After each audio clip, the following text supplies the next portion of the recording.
Hello, my name's Kevin Burke, but I write under the name of KB Wilson, and today I thought I'd read you one of my little stories.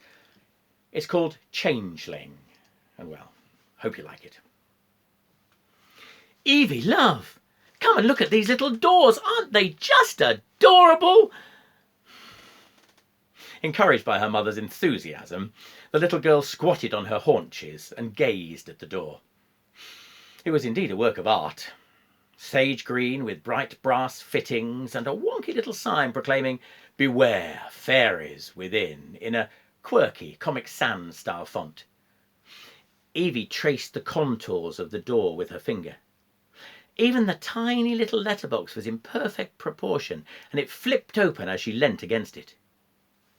She lowered her eye to the slot and peered into the darkness beyond. The owners of the woodland trail had taken a gamble on the fairy doors, commissioning 14 of them to be cast in resin, hand-coloured, and placed at the foot of various trees along the trail. If a child could find all 14, they would win a prize from the gift shop. The investment had paid off, with the doors proving as popular with adults as with children. This one, though, was in a class of its own. It sat at the base of an aged oak, and its detail was truly staggering. You might almost believe her mother, who had been snapping pictures and momentarily was scrolling back to delete those she didn't need, looked up when she heard the cry. Evie still sat by the door, but looked strangely dishevelled, as if, her grandmother might have said, she had been pulled through a hedge backwards. "Evie, love? Are you all right?" The little girl stared up at her with incomprehension. There was no recognition, no acknowledgement of her mother at all. Her eyes were blank. "Evie, love." Her hand felt cold, wet, clammy. She recoiled at the touch.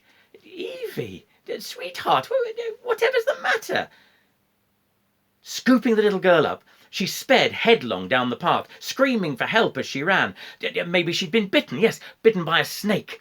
She had to get her to hospital as soon as possible. The child hung limply in her arms as she careered through the forest, heart pounding and an empty sickness gnawing at her gut. "Don't worry, sweetheart, Mummy's got you. Everything's going to be all right, I promise." Beyond the little sage-green door at the base of the aged oak, Evie stood, trembling. She knew not how she'd got there, was unaware of the door opening, but had felt the presence of the other child as she swept past her into the light. There were 2 of her now. The one here, behind the door in the half-light, and the other one. She envied the other one. The other one would have her mother to love her, and she would grow and thrive. But this Evie, the one behind the door, well, she was far from alone. She could sense the creatures all around her, felt the heat of their breath on her skin. Her grandmother had warned her, but she'd paid no heed. And now it was done. Little Evie was away with the fairies.